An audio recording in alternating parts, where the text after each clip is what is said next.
There's a reason some rules exist without explanation. In my town, there was only one rule that everyone followed without question: never answer knocking after 2:17 a.m. Not 2:15. Not 2:30. Exactly 2:17. No one remembered who started the rule. It was older than the houses, older than the streetlights, older than the town records themselves.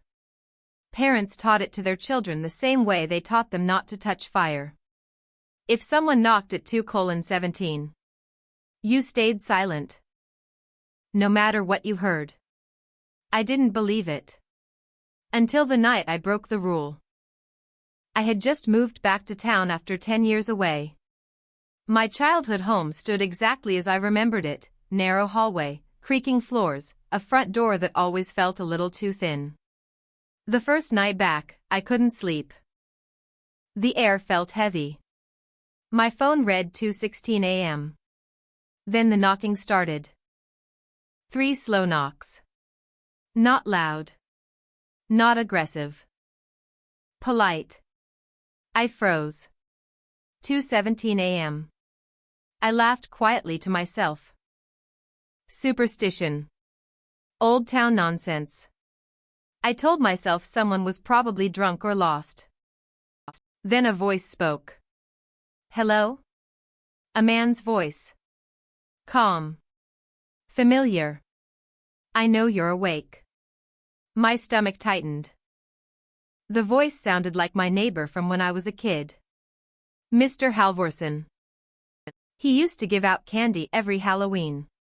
But Mr. Halvorsen had been dead for 6 years. Another knock. Please, the voice said gently. It's cold out here. I took a step toward the door before my body remembered the rule. Never answer. Never speak. Never look through the peephole. I stood there, breathing shallow, while the knocking continued. Exactly every 30 seconds. Knock. Pause. Knock. Then the voice changed.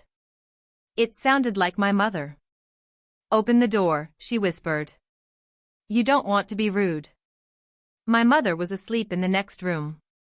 I covered my mouth to stop myself from responding. The knocking stopped. Silence stretched so long I thought it was over. Then the voice returned, inches from the door. Good, it said. You remembered. I didn't sleep that night. The next morning, I asked around town. No one wanted to talk. At the diner, an old woman finally leaned close and whispered, It only knocks if it knows you're listening. What is it? I asked. She shook her head. It's not a what. It's a when. She told me the truth no one writes down. At 2:17 a.m., something moves through the town. Not walking. Not drifting. Visiting. It doesn't force doors open. It doesn't break windows. It only enters if it's invited. And once you answer, it learns your voice. For weeks, nothing happened. I started convincing myself it had been stress. Memory playing tricks. Then one night, my phone buzzed. 2:16 a.m. A message from an unknown number. Why won't you let me in? Before I could react, the knocking began again. This time, it wasn't at the front door. It was inside the house. 3 knocks. From the hallway wall.